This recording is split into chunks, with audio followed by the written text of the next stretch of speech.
mënoo nekk xale ba pare dëgg yàlla li kii yenn merci beaucoup Fatima alors merci beaucoup Fatima comme ni nga ko waxee rebondissement la dans l'affaire Pape Malick Ndour nous allons un peu contextualiser pour que aussi tamit sénégalais yi ñu xam genèse problème bi Pape Malick Ndour tant que Thierno l'a rappelé mu nekkoon ancien coordonnateur du programme des domaines agricoles communautaires du PRODAC bi nga xamante ne sénégalais yi mën nañ ko bu baax a baax actuellement c'est le coordonnateur des cadres de l'Alliance pour la République di APR Macky Sall fal ko moom il a été inculpé pour association de malfaiteurs détournement des deniers publics portant sur un montant de 2,702,920,922 francs CFA et blanchissement de capitaux Pape Malick Ndour lii lañ koy toppee justice bi lii la koy toppee maintenant malgré la gravité maintenant des charges qui pesaient sur lui le juge d'instruction du pôle judiciaire financier bi nga xamante ne moom moo remplacé le CREI wala la CREI du moins dafa écarté woon li nga xamante ne moom moo nekk mandat de dépôt pour ki nga xamante ne moom moo nekk Pape Malick Ndour parce que dafa estimé woon que ni la défense avait vraiment soulevé des contestations sérieuses pour que moom ci ultime conviction mu xam ne fii kat mandat de dépôt xaju fi waaye li nga xamante ne moom laa jël comme mesure alternative moom mooy que ma placer ko sous contrôle judiciaire takkal ko li nga xamante ne ni moom moo nekk bracelet électronique c'est ça lii moo nekkoon la situation de Pape Malick Ndour alors rebondissement bi nga wax c'est vrai am na ci parce que aujourd'hui cette décision a finalement été remise en cause par ki nga xamante ne moom moo nekk la chambre d'accusation moom mi nga xamante ne aujourd'hui dafa opter pour que ñu yóbbu mandat de dépôt maanaam yóbbu Pape Malick Ndour rëbës génnee li nga xamante ne moo nekk bracelet électronique bi ak contrôle judiciaire bi nga xamante ne ni moom ci la nekkoon alors en réaction bien sûr les avocats de Pape Malick Ndour ñoom dañoo wax que ni ils ont décidé de se pourvoir en cassation devant la Cour suprême afin de contester maintenant la légalité ak li nga xamante ne moom moo nekk le bien fondé du mandat de dépôt prononcé par la chambre d'accusation et comme conséquence ci li nga xamante ne tey moom moo nekk ce pouvoir en cassation bi nga xamante ne ces avocats def nañ ko moom mooy nekk day doon un recours supplétif ci li nga xamante ne moom moo nekk l'ordonnance de placement donc ce mandat de dépôt du sieur Pape Malick Ndour li nga xamante ne aussi dem noté naa ko wala en tout cas retenu naa ko comme d'autres également Pape Malick Ndour il a partagé un post donc sur son statut mu ne l'essentiel est d'avoir la conscience tranquille et d'être conscient de ton innocence devant le bon Dieu qui connaît toute la vérité mu ne le reste n'est qu'une affaire de destin et de calcul politicien ça passera et les grandes victoires sont devant nous. Dans ce message il est clair parce que moom il dénonce li nga xamante ne moom moo nekk ce qu'il qualifie de calcul politicien mais également que ni derrière son placement de détention provisoire il affirme son innocence et se dit persuadé que la vérité finira un jour par éclater sànq comme lu ñu wax rek dañu wax que ni justice bi dafa am problème le problème de la justice n'a pas démarré avec Pastef li nga xamante ni nag tey moom la ñu inculper le Pastef moom mooy ki ne le Pastef comme les Sénégalais dañoo en tout cas defoon un diagnostic trouver le problème de la justice ñoo xamoon ne problème justice sénégalaise du lenn du le parquet parce que le parquet moo nekk le ministère public bi nga xamante ne nii le ministre de la justice moom moo fay nekk parce que encore une fois li nga xamante ne tey moom moo nekk lii di la loi pénale est définie par l'exécutif et l'exécutif on pense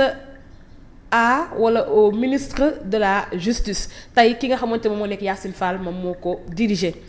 le président de la République également dafay siéger au conseil supérieur de la magistrature moom ak kan ak ministre de la justice alors tout le temps nga gis que ni tey ñi nga xamante ne ñoo nekk ci parquet bi ñoom c'est des magistrats indépendants certes mais aussi c'est des carriéristes dans la mesure où dañ leen di nommer ci place yi nga xamante ni fa la ñu nekk kon ñoom seen indépendance en tout cas dañu koy à chaque fois mën di ko remettre en cause surtout nag bu fekkee ni ces décisions wala ces questions politico-judiciaires dafay poser wu à nous parce que à chaque fois dañuy gis que ni intention wala souhait yi nga xamante ni exécutif bi daf koy am souvent ñoom dañ leen di faciliter lu ni mel parce que on y revient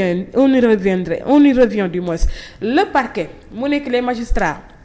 yi nga xamante ni tey ñoom ñoo fa nekk mais il représente l'État et la société Fatima tey li nga xamante ne ni moom la État di bëgg ci certains dossiers ñoom loolu la ñuy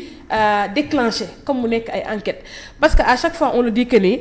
sànq wax ngeen ko le procureur est le maître des poursuites moom dafay gis ne am na ay dysfonctionnement wala ay infractions yoo xamante ne am na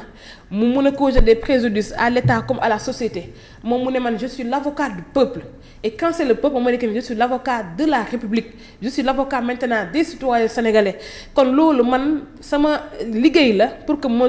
ouvrir des enquêtes ouvrir également li nga xamante ni tey moom moo nekk en tout cas des procédures pour dem jébbal ko ki nga xamante ni moom moo nekk le juge maintenant avec des preuves wax ko ne lii moo am man damay demander à ce que tey yow nga utiliser say prérogatives pour que ñu mun a éclairer li nga xamante ni moom moo nekk mbir yi moom il dirige la police judiciaire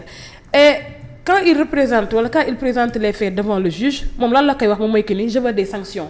ci la personnalité morale wala ci la personne physique bi nga xamante ni fi laa indi donc kon tey li nga xamante ni fa la ñu war a jàpp moom mooy que ni le juge ak le procureur il accuse comme on a accusé Pape Malick Ndour mais le juge c'est lui qui décide tu accuses la personne mais maintenant c'est moi qui décide selon maintenant fait yi nga xamante ni moom nga présenté selon maintenant preuve yi nga xamante ni moom nga am est-ce que lii méngoo na ak lu yoon wax parce que également on ne sera pas du tout là parce que yow da nga wax que ne nañ ko tëj ka dañu koy tëj donc loolu tey moom mooy problème bi nga xamante ne am na ci justice donc man je continue à le dire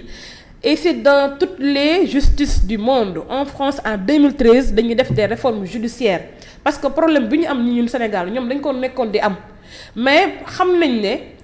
l'exécutif mënul génnee loxoom carrément ci justice parce que aussi les pouvoirs sont indépendants mais il faut que ñu collaborer d'une manière étroite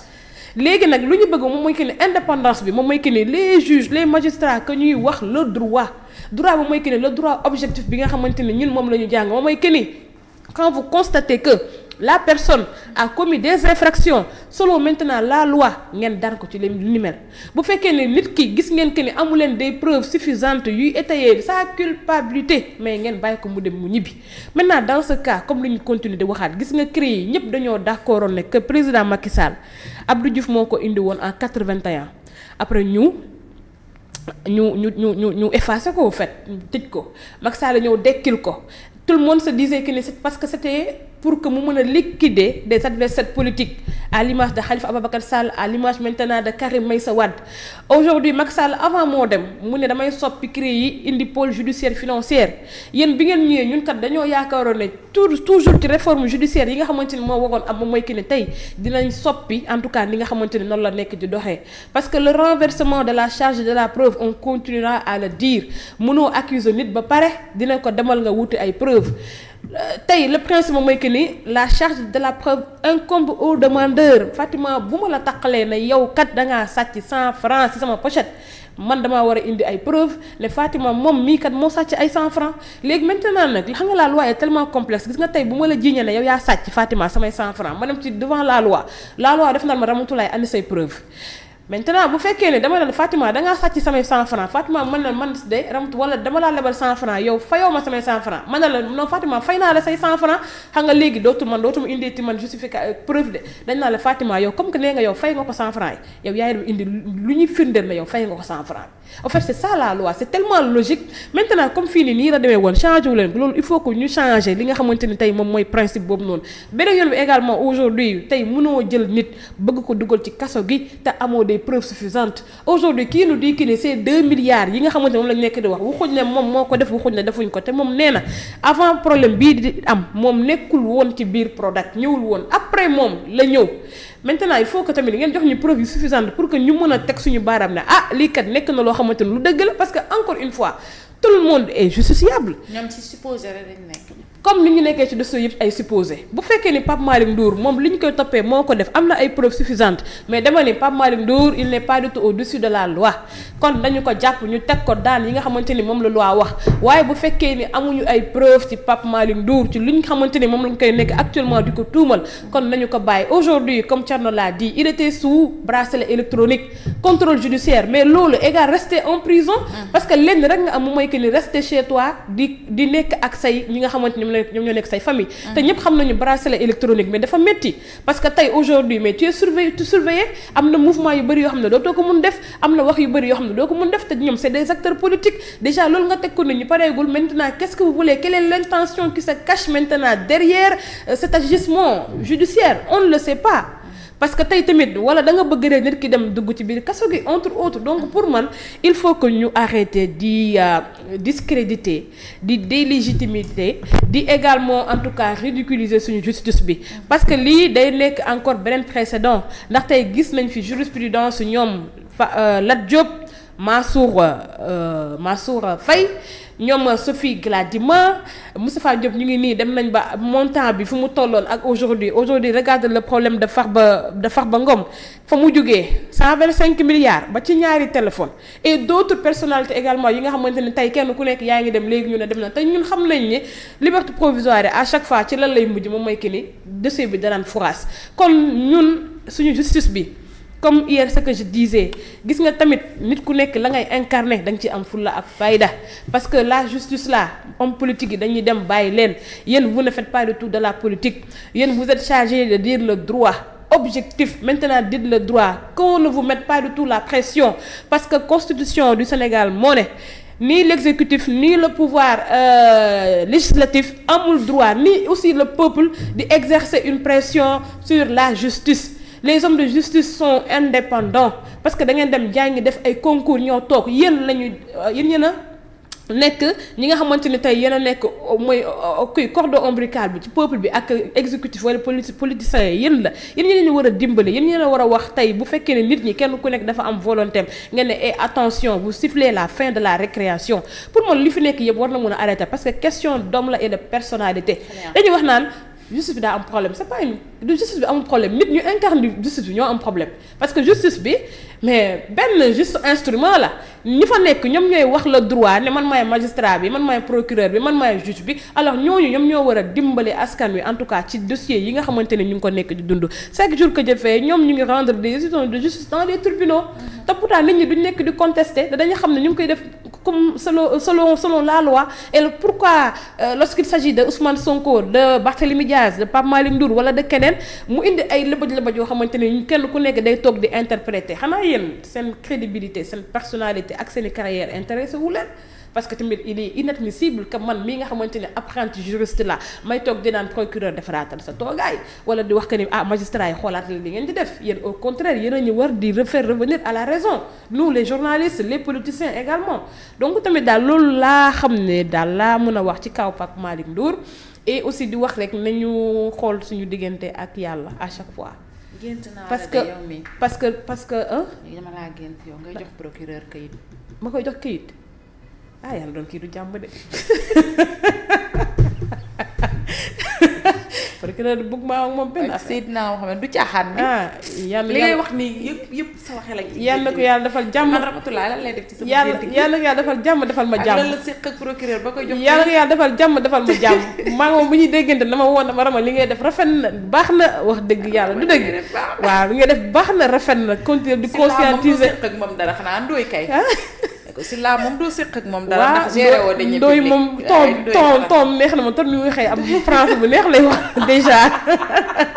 français bu neex na waaye ndooy du ree de yàlla defal jàmm yàlla defal ma jàmm du dëgg en tout cas ñun Fatima sérieusement xam nga tey boo amee sañ-sañ di génn am liberté am confiance en soi xam nga lu tax parce que justice nga yaakaar ndax da nga naan ku ma tooñ procureur mi ngi fi ku ma tooñ justice mi ngi fi donc moo tax ñun on veut que affaire yi mu baax parfait nag idéal la mooy que ni dañuy tendre vers parce que aussi c'est des hommes qui sont aussi faillibles nit day def erreur waaye à chaque fois surtout ñun journalistes yi dañuy war a toog di recadrer di rappeler les principes mais aussi di leen woowaat parce que pression bi bari na waaye xëy na bu ñu déggee dinañ ne attention nañu gën a jéem a defaraat suñu toogaay c'est ça ñun notre combat man boog sama journalisme de wax dëgg yàlla man loolu laa ci bëgg di def corporation bu nekk ku ma dégg rek